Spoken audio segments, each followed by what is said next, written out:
Katie. Hi, this is James.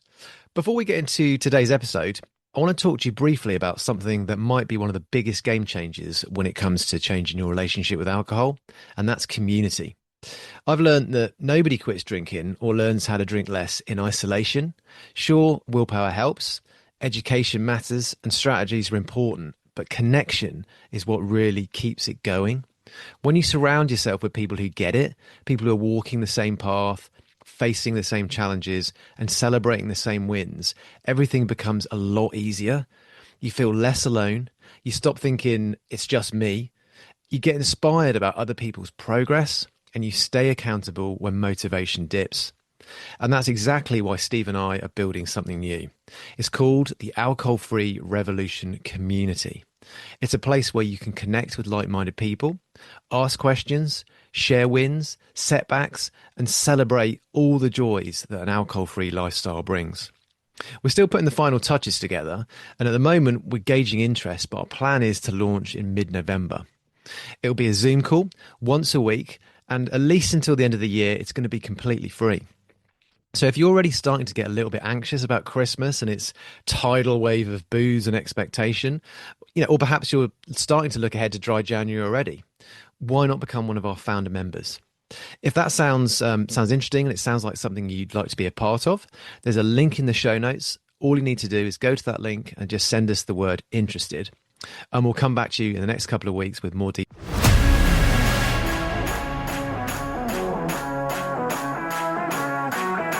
Welcome to the Alcohol-Free Revolution podcast. My name is James Lloyd. And I'm Steve Smith. We are both former professional drinkers turned qualified alcohol-free coaches. We're here to inspire you to explore your best life alcohol-free. Whether you're sober curious, considering taking a break, or already loving life alcohol-free, this podcast is for you. Each week, we'll share ideas, tools, and conversations with the leading voices from within the alcohol-free space. And our goal is simple: to give you the confidence to try it for yourself with stories and strategies that show just how powerful pressing pause on the booze can be. I coach high achievers, leaders and entrepreneurs who want to reset and regain control of their relationship with alcohol.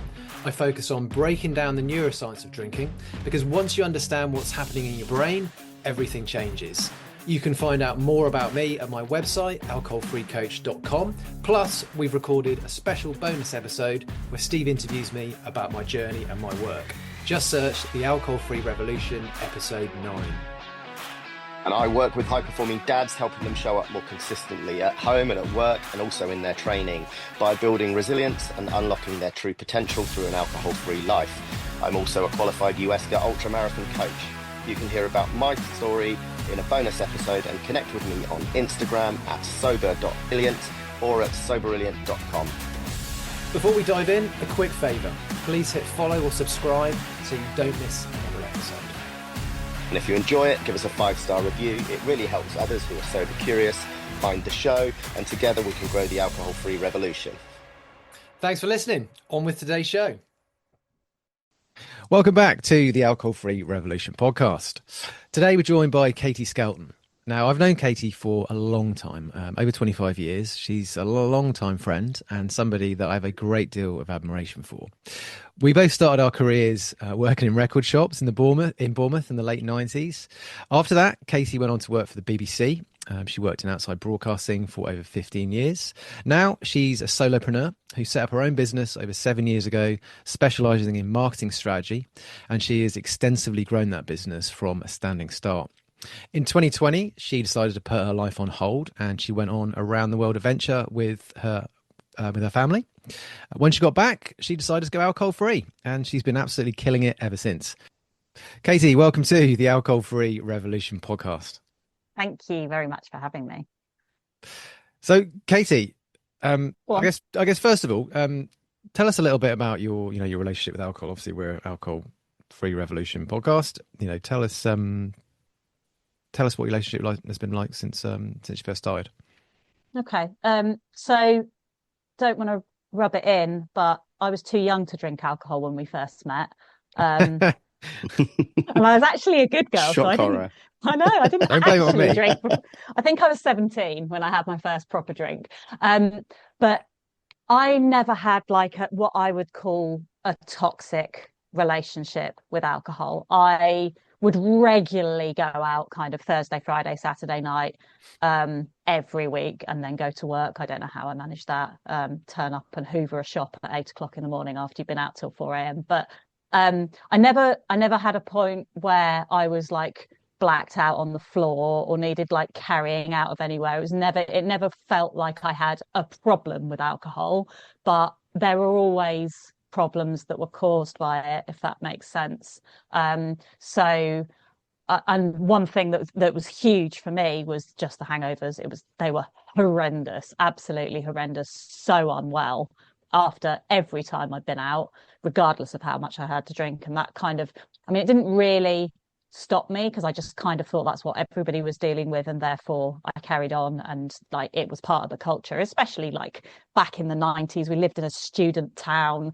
It was part of what you did. Like I think it would have got quite a lot of, not even judgment, but yeah, eyes would have been turned or heads would have been turned if I'd gone, oh, I'm not drinking alcohol. Mm, I wouldn't even have occurred to me. It's just the thing you did. Like, and you know, when you kind of just go along yeah. with something, and I think I went along with it was for so long that then it just was kind of, yeah, normal. Mm. Mm. That It's was the amazing how we 90s. normalize hangovers, isn't it? It's Yeah. when you say there about having a hangover, and I think back to some of the hangovers I've had, and you said there as well, going into work early in the morning to set up. I was in the bar industry, so we'd go in and get the bar set up and start. You'd have the stale smell of the drinks from the night before as well, and that Oh, horrible feeling of the hangover. And you don't realize at that time just what you're doing to yourself and what a hangover is actually telling your body. Yet we normalize it and we go back in and think, this is the way it is. Everybody's doing this, right? Mm. yeah. And like the like kind of juxtaposition or contrast for me as well is how alcohol is in your head. It's like, oh, i'll have I'll have a few drinks and then I'll feel more confident dancing, or I'll feel more confident in social situations. But actually the knock-on effect to your confidence, or to my confidence, when I was then in the like hangover zone the next day and feeling awful and feeling like I looked awful, I never really considered the knock-on effect of the next day. It was just the like, oh well, I'll give the confidence a little boost. But actually the effect on your brain the day Mm. after, or for several days after, depending on your age, um, was something that I didn't even really think about, probably until I had children, and then it was really obvious. Like the way I was interacting with them was Mm. affected by what I had done the day before. And again, it wasn't I wasn't getting shit faced and then waking up in the morning and not being able to deal with my kids. It was a couple of glasses of wine, but the tiredness made me a less patient parent, and I don't want that or didn't want that for my kids. Yeah.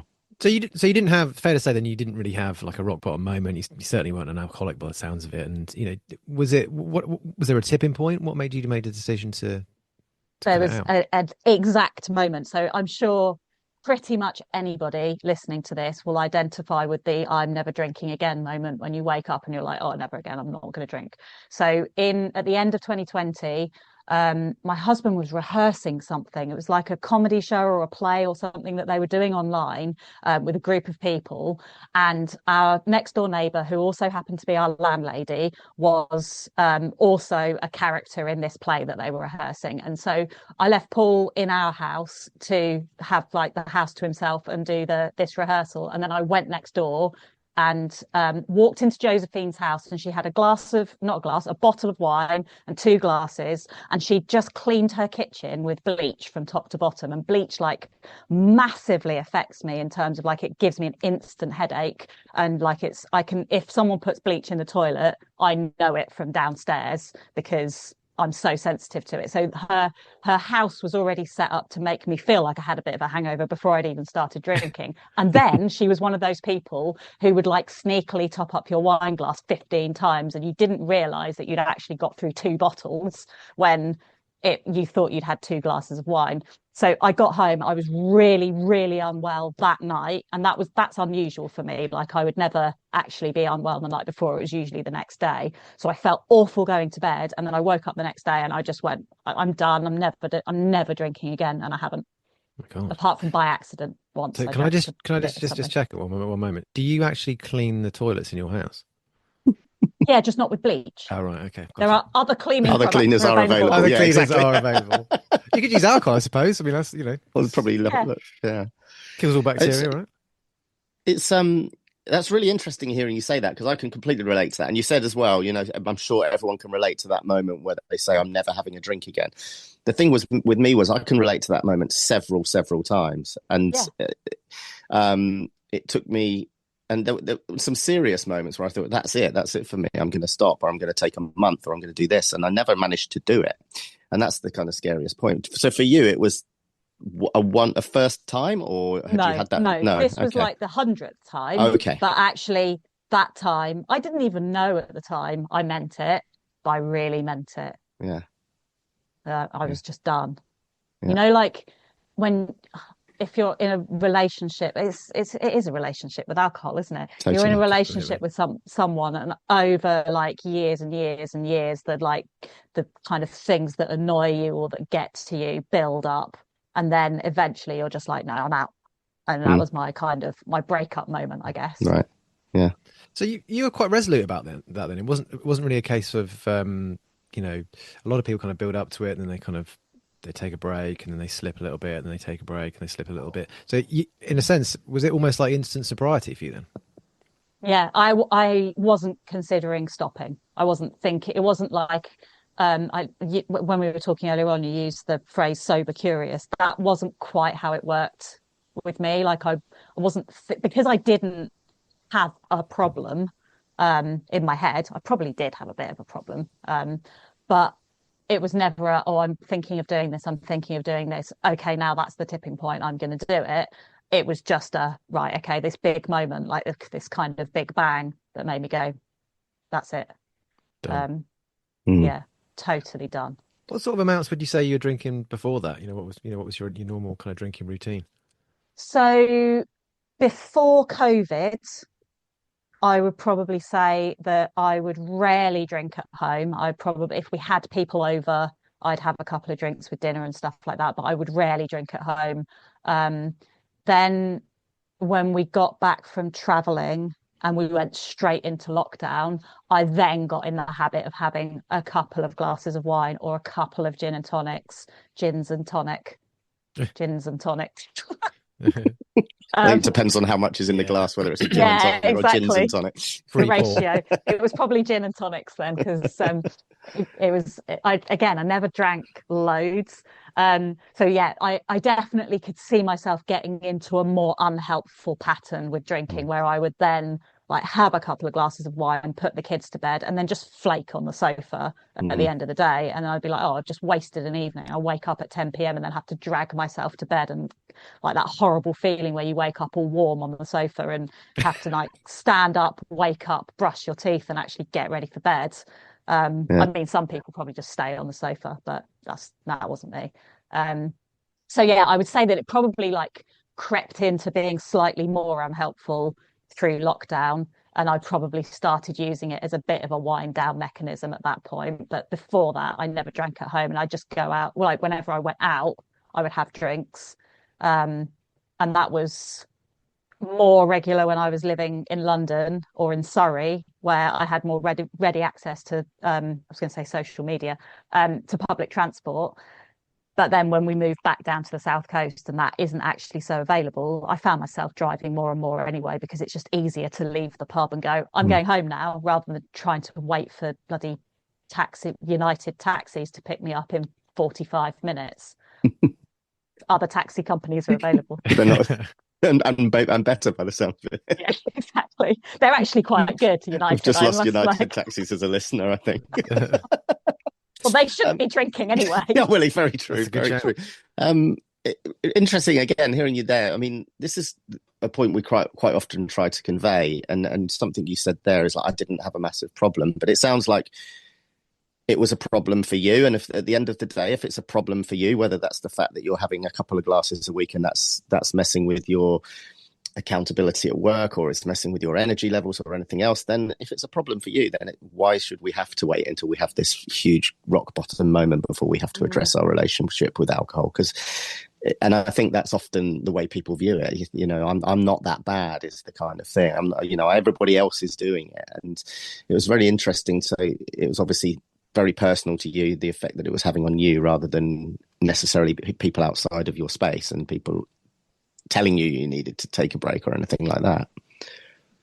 Yeah, definitely. And it's yeah, you're right. It is definitely something that I kind of just thought it's fine. I didn't even think, it wasn't even a conscious thing. It was just fine.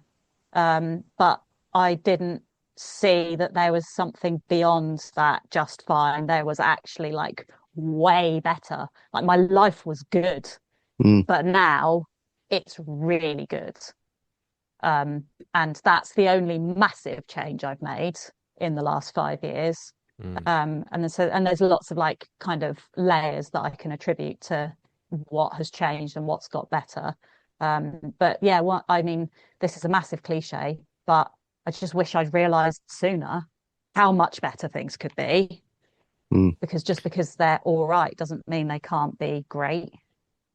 So true. So what are the big differences that you've noticed then since you went alcohol free? Confidence in like, not just confidence in social situations, because I think a lot of people are like, oh, well, I'll just use alcohol to kind of give myself a bit of a different persona or a bit of a more confident way of behaving around groups of people. It's not so much that, it's more kind of confidence in my own decisions, in my own opinions. Like I really know who I am now. Like I know how I naturally behave in any situation because I've been sober in every situation. Whereas before there was like, I've never been sober at a wedding, so I don't know what real me does when sober at a wedding. I mean, actually, it's pretty much the same thing. I get to the end of the meal, I think I can't be bothered with this, and I try and go to bed as quickly as possible. And that was the same when I was drinking as well. But yeah, I just know so much more who I am and what I believe in, which is weird because again, I didn't think it was affecting that, but it clearly was. You're talking about your authentic self, right? You know who you are. You're your authentic you. Yeah, exactly. And like knowing, it's clarity, not just clarity of mind, but just clarity of kind of self. Yeah, we often hear it referred to, you know, the best thing about taking a break is that you get your feelings back, and then the worst thing about taking a break is that you get your feelings back, and it's everything, isn't it? It's that compound.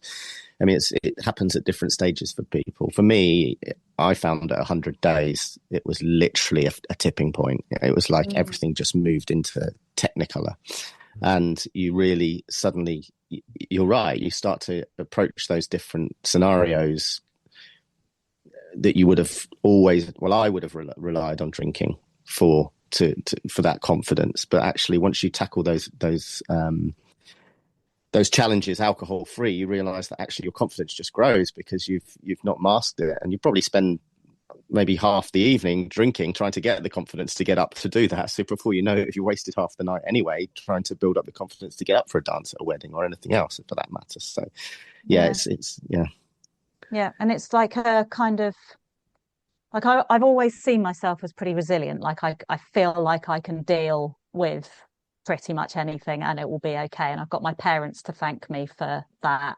Got my parents to thank me. Got my parents to thank for that. Yeah. Just call my dad now and say, Dad, can you thank me for being so awesome? But it's I can't remember what I was. Oh yeah, resilience. Yeah. So like I know now that I like genuinely can deal with anything without numbing it. Yeah, I think that's the thing that people miss, and it takes a little. Yeah, sometimes it takes quite a long time before people realize this when they've gone alcohol free. Is that many of us use alcohol to numb feelings that we don't want. So people use it as a stress reliever or to switch off situations they don't want to deal with. But alcohol's indiscriminate in what it numbs, and it numbs kind of all emotions. So it numbs your joy as well. So the good times aren't as good when you're drinking, but we have this perception that everything's better when you add alcohol to it. But the reality is, and it takes a little while for people to realize this, is that's not true. You feel more joy in joyous situations when alcohol's not involved. Yeah, because it's It's genuine numbing joy your as joy. well. It's numbing your joy as much as it is numbing the bad feelings. And Yeah, yeah, and uh, it's so funny, like the number of times that I've had conversations with people where they've kind of looked at me as if to say, "But how do you have fun?" I mean, I'm vegan as well, so like most people have think that I've given up on all joy in life. Um, I noticed you use but the word vegan there and not plant based, because I think I'll try to just interrupt you there. I think there's a bit of a parallel between I always use the term alcohol free rather than sober. And I kind of someone mm, said to me, is that the same as being plant based versus vegan? There's a kind of a certain Mm. position. But sorry, carry on. I interrupted you there. um, joy, yeah, Joy. like you can still have joy without alcohol and meat in your life. Who knew? Lentils bring me joy now. I think if I went to, if yeah, I'm a bit too much of a carnivore, but I think my That's chocolate what people say consumption about would go up even alcohol. more. Like we're not going to turn this into like the vegan No, podcast, but that's what people say about alcohol as yeah, well. it's Like true. I couldn't give up Yeah, my red wine with my steak no, because totally. that's what like enhances the meal. And I've had this conversation with people like, how do you enjoy food if you can't pair it with a nice glass of wine? Just enjoy the Absolute food. bollocks. It's Yeah. just Yeah, it absolute is nonsense. bollocks. Complete nonsense. Like, Yeah. how do you enjoy life if you don't eat cheese?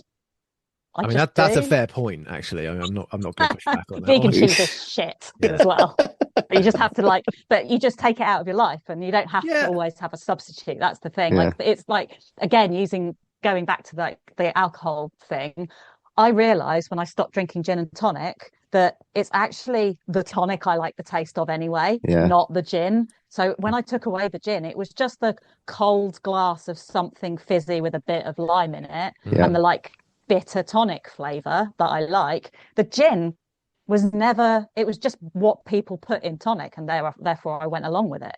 Mm. Mm. Mm. So true. So there's a few things I just want to just kind of recap on there. I mentioned it in the intro about you went on a around the world adventure, which when you did it, I was a bit like, oh my God, what's going on here? It's crazy. I was watching it on Facebook as it Midlife evolved, crisis. a midlife, yeah, maybe it was midlife crisis, but it certainly was pretty inspirational. Can you tell us a little bit about that, what you did? Yeah. So the way it came about was our children were very young, so both under 3 at that point. So we had a baby and a toddler, and my husband was working in a kind of normal like 9 to 5 or 8 to 6 job in London. We were living in Surrey, so he was commuting into London every day and would see the children for probably half an hour in the morning and then less than that in the evening. And that was the worst of all of us as well. Like I didn't like the house we were living in. I felt a bit trapped because it was just a bit messy and cluttered and also it was my first time being a parent to 2 children and I was like, whoa, what is this? I like kind of want to go back to work, but also I don't because I don't want to leave these 2 humans. So we went out on my birthday in 20, it must have been 2018. We were walking into Woking Town Centre, just talking about like how this situation was not working for both of us. Like I was unhappy being stuck at home in this house on my own all the time, dealing with just like nap time routines and stuff like that. It wasn't giving me what I needed. He was in a job that he didn't particularly love and was not seeing his children.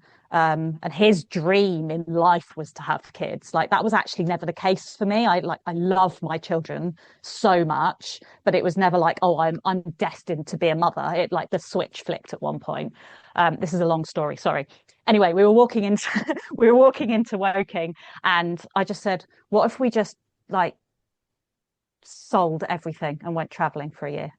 And he said, usually I would just laugh you out of town at that kind of suggestion because he's quite risk averse and his like he's been I'm sure he won't mind me saying he's been trained to believe that get a job, buy a house, build a family, build more wealth, that kind of thing is success.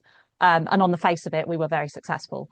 Um, and he was like, but let's just park it and see where this conversation goes. Mm. By October, we booked the flights for the following June to fly to Boston and start a round the world trip. And then we Wow. started like selling, basically indiscriminately selling everything in sight. You know, like that eBay advert where they're looking at things and going, "Oh, that's eBayable." Yeah, That yeah. was me for like 6 months, and it gave me purpose as well. Like Mm. even before we left, it gave me a mission: make as much money as possible from selling every piece of shit that we've accumulated together over the last 20 years. We hadn't been together 20 years, but it all kind of came together. Sure.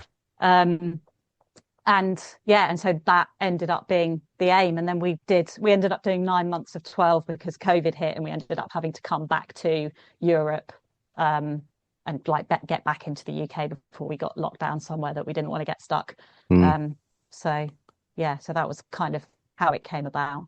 And it was like, for me, it was the best thing I've ever done, and I'd do it again if the children didn't absolutely love the school they're in. I think my son would do it as well, to be honest, but our daughter not so much. So you got back from the traveling, COVID hit, and Mhm. then that's when you were obviously, drinking in the evenings and wine and gin and tonics. So let's just bring that back to the point where you came to the decision that you wanted to go alcohol free. So that was kind of the whereabouts in the COVID story was that? Was that the beginning or midway through? Or? So we got back in March 2020, got locked down 2 months later, no, 2 weeks later. And then I pulled the trigger on going alcohol free in December. So it was kind of 9 months of the like daily habit and it kind of being a thing that I drank more regularly. So we were locked down probably for 4, 5 of those months, maybe. I can't remember how long that initial lockdown went on for. Um, About 3 or 4 months, wasn't it? Yeah. And 14 years. yeah. So at that point as well, then, because obviously you've been running your own business for 7 years, you've been alcohol free for 5. So that those first couple of years versus when you went alcohol free, what kind of from a business performance point of view, and how you've been able to scale your business, well, I wouldn't say so quickly, but you scaled it to a really to a really quite advanced point at the moment. How do you think removing alcohol has kind of helped you in that regard? So I think that, I mean, COVID was a bit of an anomaly because I think we were all just in survival mode anyway. So that was a difficult time. I had one retainer client that I was like writing for regularly and then a few other projects. I think the point at which I went alcohol free gave me clarity on what the direction I wanted to go in. And it didn't happen immediately. It wasn't like I stopped drinking and in December and then in January I just started making a shed load of money. But it gave me clarity about the direction I wanted to go in and I could start moving in that Mm. direction, confidence in my own decisions, confidence in myself, and just knowing what I wanted. And then just having the kind of, again, clarity of mind and energy to make it happen. And as I say, it wasn't overnight. So like 2020 was just kind of a weird write-off. 2021, I carried on doing what I was doing, knowing that it wasn't exactly what I wanted, but looking for other ways.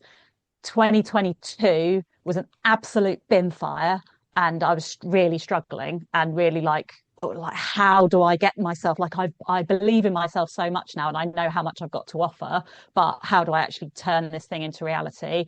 And then 2023, beginning of 2023, I like invested in working with some people as well that actually would help me with this stuff, so rather than trying to do it alone. So it was the combination of that, like energy, clarity and confidence, knowing that I was like destined for bigger things, I guess, which sounds really cheesy, but like I did have that knowing that like Yeah. this isn't it for me. I know there's something more.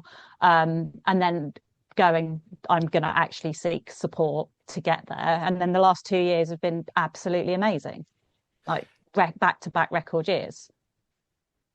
It's that is listening to you speak there. That is absolute resilience and clarity in a nutshell, isn't it? I mean, I was going to say to you, and it may be impossible to answer this question. Where do you think your business would be if you had carried on drinking?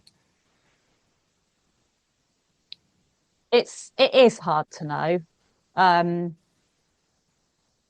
I don't know. Like, I feel like I'm so much more confident in saying no to stuff that isn't for me now because I've said no to alcohol, which isn't for me. Like, I know that I can make a big change and it turns out well. And this is the first time I've ever tied the two together in my brain. Like, this thing is not serving me. I'm going to say no to it, and therefore it leads to good things. And I've done that time and time again in my business. And it's stuff that I teach my clients now. Like, actually, rather than just focusing on how can you make the most money, how can you make the most money whilst experiencing the most joy and getting energy from it and actually feeling like it's something that you're meant to be doing rather than you're just pushing yourself because you've told yourself that you're running a business. Like, actually being really clear on the being doing it for yourself as well as like trying to help other people and make money. Like, what do you actually want out of it for you? And so I think that those life choices that are out of the ordinary, so choosing not to eat meat, choosing not to drink alcohol, choosing to burn our successful life and travel the world with two toddlers, are things that make has therefore translated into I can make any decision. A, it's not final, and B, sometimes these big decisions that nobody else does pay off. Awesome. Don't have a mic to drop. You should have. You should I'll, have. I'll drop my little like. It's not That as is an effective, is absolute it? mic drop moment, and hence the pause at the end of that. I mean, yeah, an absolute mic drop moment. It's it's it's amazing to hear what life can open up when we just remove that one thing. Yeah, I think when you were speaking there, Katie, I was thinking about how, everyone has self-doubt and, sometimes we have low emotional resilience, but when you haven't got, alcohol in the mix that's, holding you back, I think you've just got so much more drive and so much more clarity. And it was just coming out in what you were saying there. When you set your mind to do something, you just I've got confidence in myself. I'm going to do this, and alcohol just kind of robs people of that, I think. And then they get very stop-start, and I hate my job, I hate my career, everything's a bit shit, but I don't really have the motivation to get up and do anything about it. But I've seen it time and time again with people that when alcohol's not in the mix, they're just like, I've set my mind on this. I'm confident I can do this, and I'm going to go off and do it. And that's pretty much what you've just described. And it's so people really focus on what they're losing when, I can't go alcohol free because, I love a glass of wine or I like to have a beer after work, but they just don't think about all of these benefits that come with it. You spoke about it a little bit there in terms of, resilience, but what else have you noticed in terms of, the impact that it's had on, health and exercise in your family and all different parts of your sleep, maybe? So I don't want to put words in your mouth, but what other kind of benefits have you seen? I'm definitely a better parent. I don't think I'm a great parent, but I think probably just that awareness that I and thinking that I'm not a great parent probably makes me a better parent than some. Just knowing that I Yeah. can be a bit of a shit to my children sometimes is I'm telling myself that's positive. But I'm definitely more patient because I don't like wake up in the morning and have to like drag myself down the stairs. I mean, I sleep downstairs anyway, so I don't. I just have to drag myself across the hall. But yeah, I'm definitely more patient with my children. Um, I am definitely less tired. I don't know whether my sleep is better. This year has been a bit crap for various personal reasons, and therefore my sleep has been up and down. Um, and I also don't think that I've necessarily experienced terrible sleep as a result of alcohol anyway. Like, if I'd been out on for a big night out, I would wake up really early feeling terrible, but that wasn't it wasn't something that was constant. Um, but I still don't miss it. I definitely don't miss it. I think one massive thing for me, and again, this goes back to all those kind of different life choices, is showing my children that there's another way. Like, you don't always have to follow the crowd. And it's the same with, like, it's one of my main motivations for running my business. I saw my parents run a successful business and then a series of other kind of still successful, but not like on as big a scale businesses as I was growing up. As a family, or as kind of the children in the family, my brother and I shared in the ups and downs, Hmm. and shared in the kind of the joy and the despair and the kind of the roller coaster of running a business. And that's what has led to me eventually running my business. Like I always knew I wanted to, but I didn't have the confidence to do it. Hmm. Um, but just showing my kids that you don't have to make the decisions that everybody else is making in order to have a happy life. Mm. You can go, do you know what? That thing's not for me. I'm not going to go to university. I'm not going to get a job. I'm going to run a business when I'm 16. I don't care whether they do that or not. Like I just want them to make decisions with confidence and clarity in themselves. And again, that's something that my parents gave to me from a really young age. Like I made a couple of decisions. I quit my A levels halfway through to go and work full time in the record shop. And my parents just went, if that's something that's going to make you happy, just do it. Yeah. Or like, we trust you to make the decision that's right for you. And I've then, from the age of 16, always gone, I trust me to make the decision that's right for me. And I don't need like external people to help me make those decisions. When I Mm. know that it's for me, it's for me. It's deviated slightly from the alcohol, but I think it's all connected. No, totally. And I think in terms of that message that you're giving, certainly in terms of business, that's never been more apparent than it is in this day and age. Because, with the onset of social media and growing businesses on social media nowadays, that's I can't remember the exact statistic when they're asking kids in school now the path they want to go down in life. That north of sort of 70%, it's social media, it's but growing their own businesses online, it's being I influencers, want it's to all be those a kind of things, YouTuber. Yeah. being a YouTuber, which is a scary thought, but you've given them that message that actually there are other ways. And Yeah. also There's that options. I'm a parent too, so that message you're giving about the choices around alcohol, I mean, my children are still too young to kind of have made decisions about whether they want to drink, but they have spoken to me. They have said openly, I'm not going to drink. Whether that their influences will change when they reach that age, I don't know. But you have shown them that there is another way, and we don't always have to follow that path, and that patience that comes with it. And there's nothing better than knowing that you're never going to have another hangover with children jumping on you at 6 a.m. wanting you to wake up. Yeah. Yeah. One of my favorite things ever is leaving a load of drunk people in a bar and knowing that they're all going to be on the WhatsApp group the next day going, oh my God, I feel horrendous. And me knowing that I'll never have to Feel feel that? like that again. Mm. And like old me probably would have got a bit of FOMO from the like connection that you get with people through a shared hangover.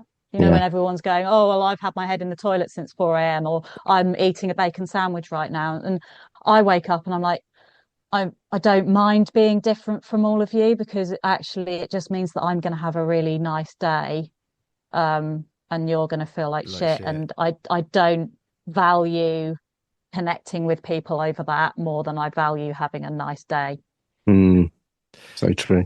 So that brings me on to my next question, really, Katie. And one of the main reasons that people struggle to take a break from alcohol is the whole social side. How's that work for you in terms of what kind of reaction do you get when you tell people that you don't drink? I have found that I don't have many friends, not because I don't drink. No one I likes me because I don't so drink. I've got one core group of friends from the BBC who are like my absolute just oh, I know they're always going to be there, even if I don't see them for years and years on end. We met up in the summer and it's just like we saw each other yesterday. Like one of them lives in New Zealand. I probably see her every 5 years. And because we are such a close knit group and we've all been through the drinking together, but because we're such a close knit group and there is no judgment, there's never been any falling out or anything between that group. It was just accepted. Mm. I don't like I've never had the oh God, what are you doing kind of feeling apart from like the odd judgmental person whose opinion I don't really care about anyway, mentioning no names, but you know who you are. Um, Wow. Yeah, if, can you clip that for We're me so I trying to can we're send trying it to to leave you? it gain in. listeners here, Katie. We're trying to gain listeners, not lose them. But your judgment is well You don't received. want these people are too old to be changed. Um, and there's only like two of them. You don't want those listeners. Anyway, I really hope they don't listen to this now. Where was I? The odds are probably against it, but go Yeah, on. well, I'm going to send it to them now just for Oof. that bit. I was on a bit of a rant and I tripped myself up. So, I was talking about, Social. yeah, I oh mean, how, yeah, the social stuff. Yeah. Mm, So core group of friends, absolutely fine, doesn't matter. I've never had that. Like, I think it's more of a thing for men. Like when you give up alcohol and you've been in a like your university mates or your mm, mates who you always yeah, go to the pub with, going, what, who are you now? Like, I don't identify with you unless you have got a beer in your hand. That's yeah, never been the case for me. And I think I was quite lucky that we came back from traveling. So, like, we've been away, we came back and we moved to a new area. Like, admittedly, it's an area that I grew up in, but like new groups of friends and stuff. And so everybody I've met since then have only known me not drinking. So it's mm, just accepted. So I think that transition has been a bit easier for me because A, I'm not a lad's lad. mm, And also because I have entered new social situations with people who just accept me as I've turned up, yeah. like I've turned up yeah, sober. Well, So let's it's say not like I'm a wino who's then had to switch. yeah. if you're at a wedding though, for example, you're meeting people you've not seen for a while or people you've not even met before. You know, when they ask you, how do you describe it? How do you justify?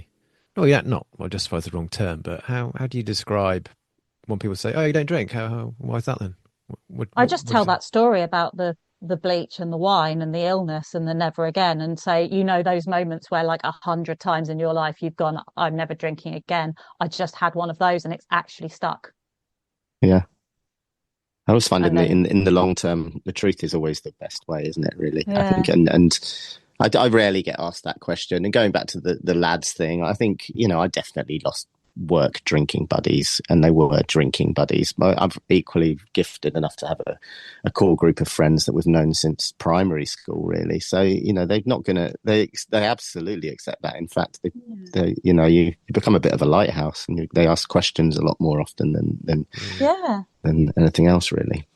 Yeah, I think you're right. And I think people like I never ever have set out to do this to influence or inspire other people. So like when just going back to what you were saying, James, or like what you were asking, um, I would never kind of not even justify, but present the reasons for me being alcohol free in a way that gets their guard up and makes them go, are you questioning my life choices? I speak Mm, about my own personal experience and why I did it. And I don't actually, I'm not that bothered about what everybody else does with their life. They make their own decisions. It's not up to me to make decisions or judge other people for what they're doing. And also there could have been people 20 years ago who'd be looking at me going, you'd be so much better if you stopped drinking. But that's not up to me. Everybody's grown ups. So everybody's grown ups. Everybody is a grown up. Um, Have you noticed? I mean, writer, don't you know? can I reveal roughly how old you are? You can reveal exactly how Because old I am if okay, you so can remember. I think you're. I'm going to take a stab in the dark here. I'm going to say you're 43. Yes, well done. Am I right? Brilliant. So that leads me on to my next question. So have you started to notice much of a shift in attitudes, within, your age group and your social circles? How do you think perception around alcohol has changed among people in their early to mid 40s? I definitely see a lot more people thinking about the impact alcohol is having on their lives. I haven't Mm. seen that many people making changes. I do have a close friend who knows that he has a negative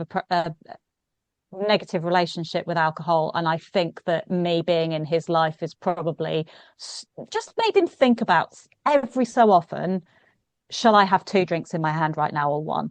Like even mm, that is a little shift. Um, but I don't think I haven't seen anyone making massive changes, but I can definitely see like the cogs turning and going, Mm. oh, do you know what? Like once in a while, I'll drive home, or once in a while, I'll pick an alcohol-free beer at a barbecue instead of having a normal beer. Um, and so like it's I mean, I don't want to say that I'm a massive inspiration to everybody around me, but I'm a massive that inspiration to everyone that was a around me. joke. You're supposed to laugh, otherwise I sound like a dickhead. But I am. But I am. I mean, I'm a bit of a big deal. Uh, It's in a Ron Katie, Burgundy yeah, moment coming through. you've always had a pretty well established set of confidence. Set of confidence. Oh God, you got me doing it now. I don't know. Like, see that is this is the difference. You've landed on the difference here. So back when I was going to say back when you knew me, you still know me. Past me was loud, confident, um, quick-witted, whatever people described me as back then.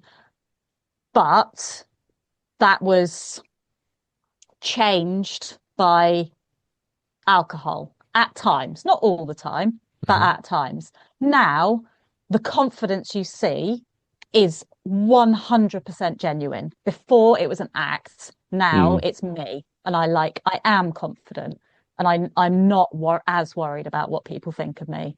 And so, yeah, that's the difference. Like it's a difference between kind of faked, in certain situations, faked confidence and just across the board now, I'm me. Even when like that, sometimes that is me kind of feeling more vulnerable than I would if I had a drink in my hand. I'm okay with that. Yeah. Because you're in touch with it, right? You understand Yeah, it. You know what's going on. It's that clarity around how you're feeling, and it's when you have a setback, you have the clarity to analyze what's caused it and how you can work forward from it. Or when you have a something shit comes up in life, and you feel that you feel down, but you know why you feel down, and you know how to get yourself out of it in other ways rather than necessarily yeah. just cracking a beer or the first glass of wine of the evening. It's I think that sums it up really. It's that clarity. Mm, Does your partner Paul still drink, Katie? no. He doesn't. Oh, so is it something that you guys decided to do together, or did he kind of come into it afterwards or before? Not Or really. It took him a little bit longer. And it was partly going back to what I was saying about like he's got a group of university friends who are mm, all quite big drinkers and have known him. Like he was the like go out, have a load of drinks, like dance, super confident. Um, and he was also the massive meat lover as well. So the combination of him not because he doesn't eat meat either, wow. the combination of him like becoming this whole other version of himself, I think was quite difficult for some people to stomach, and like some people still find it difficult. Like 7 years in, that's not who he is anymore. But the alcohol thing took a bit longer for him because he was still um I don't know. I think he was just he wasn't feeling any pain. He didn't have a problem, but the social situations were, well, everyone's drinking, so I'm gonna drink.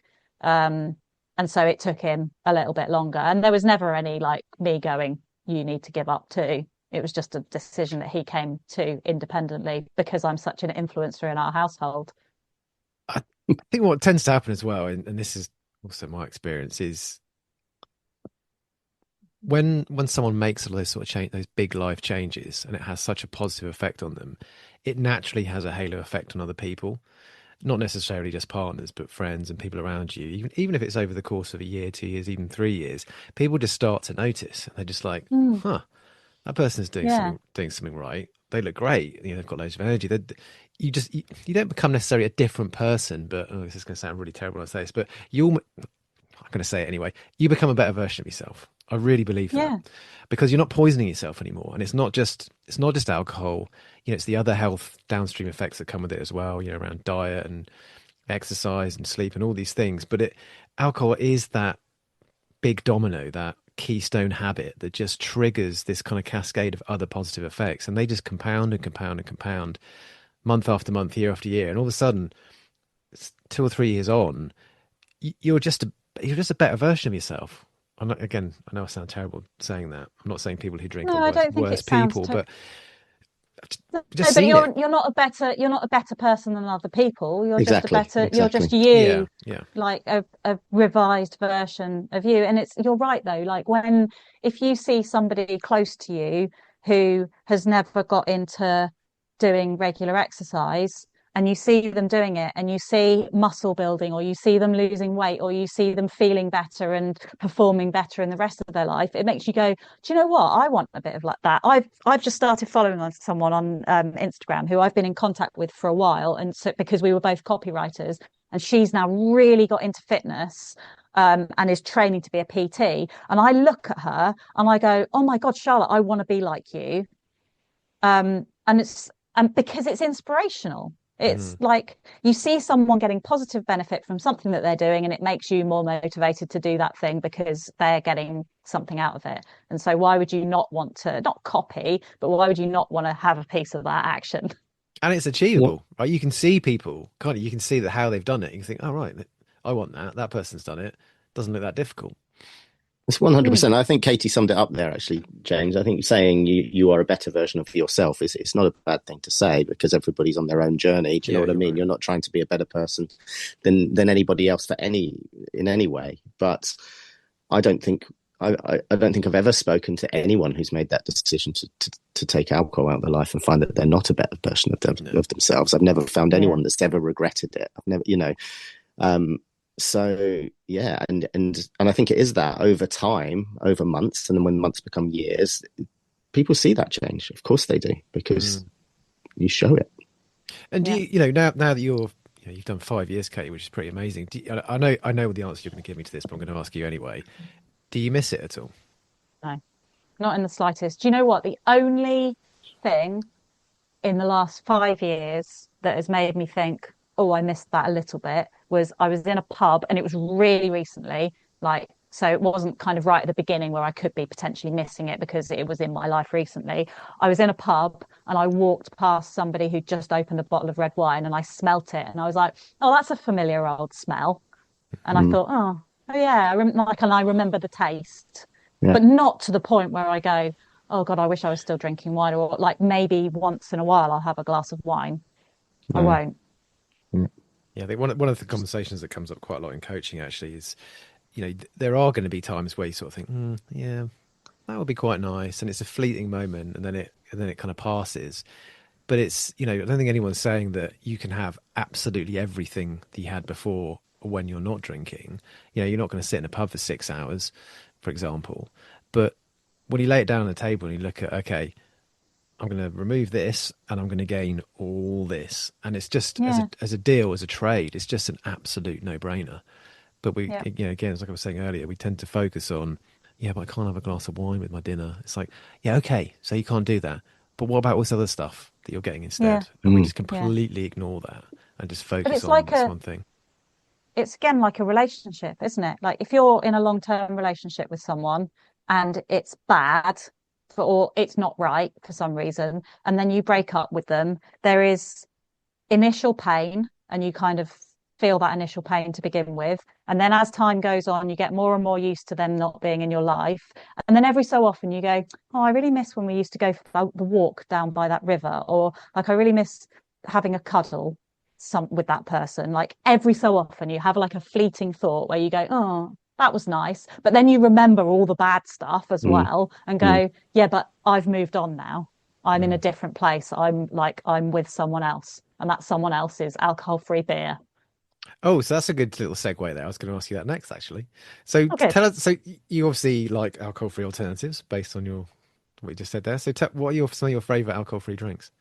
Um, so again, going back to what I was saying earlier on, I don't care about alcohol-free spirits because I've realized that it was always the mixer that was the thing for me anyway. So I will just have a tonic, maybe a nice flavored tonic if I'm feeling fancy, with a bit of lime and some ice in it.